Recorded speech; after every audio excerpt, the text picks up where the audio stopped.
존경하고 사랑하는 우리 구독자 여러분 반갑습니다. 여러분의 멘탈 전도사 천 회장입니다. 멘탈 전도를 해야 하는데 멘탈 관리가 안 돼요. 좀 보니까 자꾸 멘탈이 무너져 가고 있고 상당히 좀 힘들어하는 분들이 너무나 많습니다. 이런 분들이 많다 보니까 저 또한 약간 오염되는 것 같아요. 저도 약간 좀 흔들흔들합니다. 그래서 오늘 잠시 나가가지고 제 자신을 한번 힐링하고 저의 또 굳건한 멘탈을 위해서 한번 열심히 돌아다녔습니다. 돌아다니고 이제는 재충전된 것 같아요. 다시 또 월요일날 또 열심히 또 해야죠. 열심히 해야 하고 흔들리면 안 되죠. 뭐 그것 좀 투자해가지고 좀 계좌가 녹아다가 내려간다고 해가지고 무슨 뭐 어려운 것도 아니고 힘든 것도 아닌가로 생각합니다. 지금 보니까 뭐 미국 경제도 좋긴 좋은데 상황이 좋지 않다 보니까 영향을 좀 받는 것 같아요. 받다 보니까 미국 증시도 빠지고 그 다음에 한국 증시도 빠지고 또 한국에 있는 외국인들이 이제 팔아가지고 다시 또 뭐 돈을 빼는 경우도 좀 있을 겁니다. 환율 문제도 있고 뭐 금리 문제도 있고 여러 가지 사항들이 조금 복잡해요. 신흥국 시장에서 돈을 많이 빼갑니다. 그런 거 보면은 어쩔 수 없어요. 우리도 빨리 신흥국 시장을 벗어나야 돼. 신흥국 시장 벗어나서 선진 시장으로 가야죠. 선진 시장.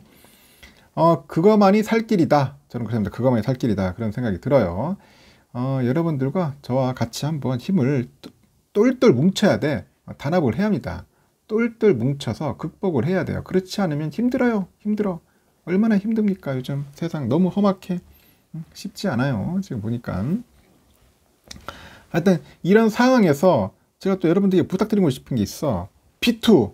이거 B2 하면 안 돼, 여러분. 절대. B2. B2는 금물이에요. 아무리 좀 이렇게 더 투자를 하고 싶어서 뭐 대출이나 이런 것들을 하겠는데 이걸 끌어가지고 막 주식을 산다는 것은 좀 그렇습니다. 아무리 제가 좋아하는 삼성전자 주식이라도 저는 절대 B2는 안 합니다. 안 합니다. 어떤 분들 보니까 막 상세하게 뭐 주식 담보 대출 방법 알려주고 이렇게 해서 돈을 대출 받아가지고 더 서서 금리가 얼마니까 이것저것 따지고 하는데 그렇게까지 할 필요는 없어요, 여러분. 그렇게 할 필요는 없습니다. 그거 좀 돈 몇 푼 더 벌려고 그렇게 하는 건 아니에요. 우리가 처음 마인드가 그런 거라고. 나의 그냥 소소한 여유 자금으로 이렇게 가지고 조금씩 모아나간다고 생각을 해야지 무슨 돈을 막 크게 벌려고 왕창 벌려고 이렇게 해가지고 뭐 있는 돈 없는 돈 박박 긁고 거기다 플러스 알파를 가지고 막 레버리지 땡기고 무슨 금융회사나 이런 데 가가지고 담보를 이용해가지고 대출 끌어쓰는 것은 아닌 것 같습니다. 그렇게까지 주식 투자 해야 하나요, 여러분? 그건 아니라고 생각을 해요. 뭐 제 이야기가 100% 맞다고 하는 건 아니지만은 너무 위험해서 그래. 특히 하락장 한번 제대로 맞아버리면은 또 언제도 복구될지도 몰라요. 삼성도 이렇게 간당간당 하는데 다른 종목은 오죽하겠어요. 하여튼 지금은 이제 금리 인상기에 접어들어요. 이제 금리도 올라갈 거야. 이제 인상이 들어왔으니까. 일단은 B2의 위험성이 보조되고는 있어요.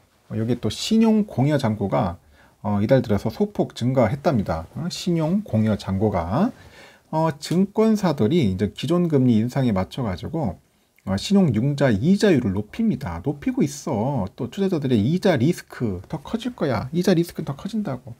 이자 리스크 커지지. 하여튼 그래도 얼마나 힘들겠어요. 요즘 뭐 주식뿐인가 이런 거요. 좀 부동산 대출 받은 분들 깜짝 놀랐습니다. 무슨 이자가 갑자기 1%나 올라버리니까 금액이 커져버리는 거예요. 대출 이자가 커져버리는 겁니다.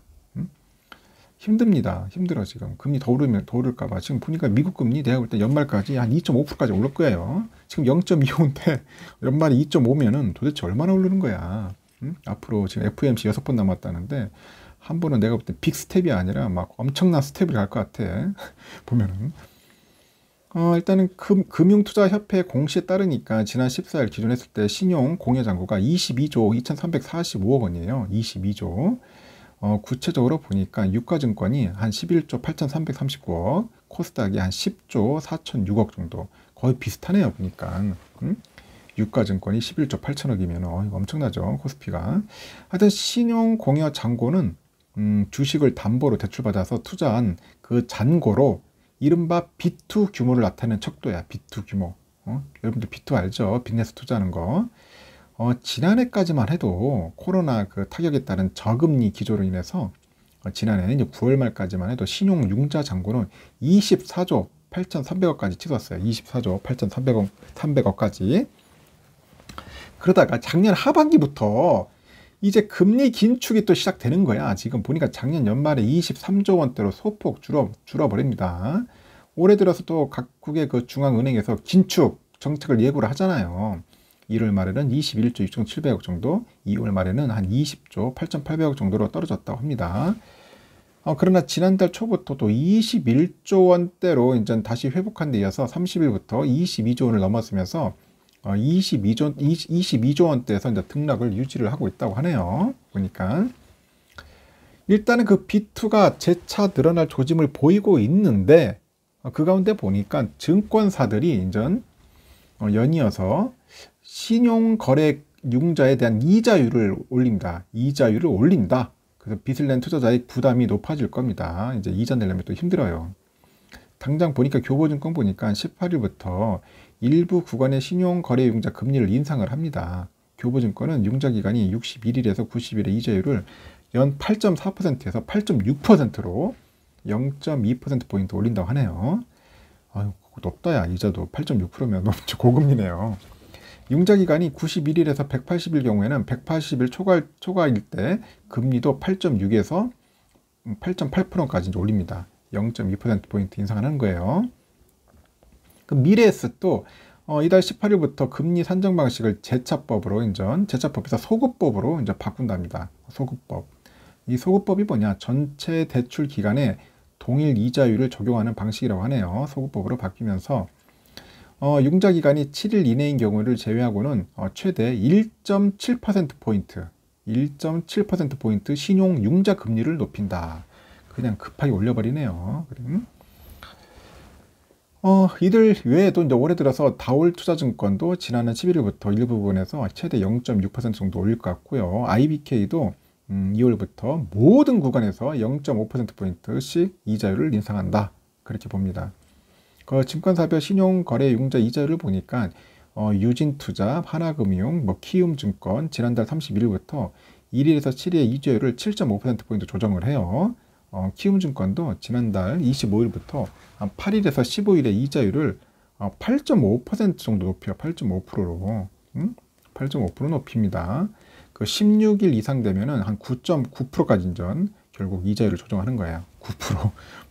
이베스트 투자증권도 이달 1일부터 61일에서 90일 정도 그리고 121일 이상의 이자율을 9.2%로 올립니다. 9.2%. 이렇게까지 받아가지고 여러분들 대출 받아가지고 투자해야 합니까? 하여튼 계속 금리는 오를 것 같아요. 이자율도 오를 것 같고. 그 증권사의 그 신용융자 금리는 양도성 예금 증서죠. CD나 기업 그 어음 금리 등을 기본 금리로 해가지고 가산 금리를 얻는 거야. 가산 금리를. 은행채 금리 등에 연동되는 그 시중은행 그 은행 대출 금리와는 다르게요. CD나 그 CP 금리에 연동된답니다. CD나 CP 금리.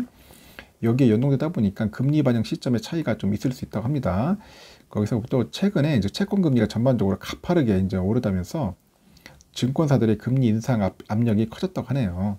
그래서 CD 91일물, CD의 91일물 금리는 지난해 8월 그 한국은행 기준금리 인상 이전에 그 연 0.77%에서 지난 15일에 1.72%를 해가지고 올립니다.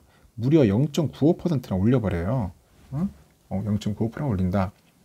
그래서 기준금리 인상 기조가 이어지면서 이제 신용융자 금리에도 영향을 끼치고 있습니다. 근데 내가 볼 땐 더 올릴 것 같아. 이제 또 5월, 6월, 7월 지나가면은 또 금리 엄청나게 오를 겁니다. 그래서 될 수 있으면은 대출하지 마라. 대출은 금물입니다.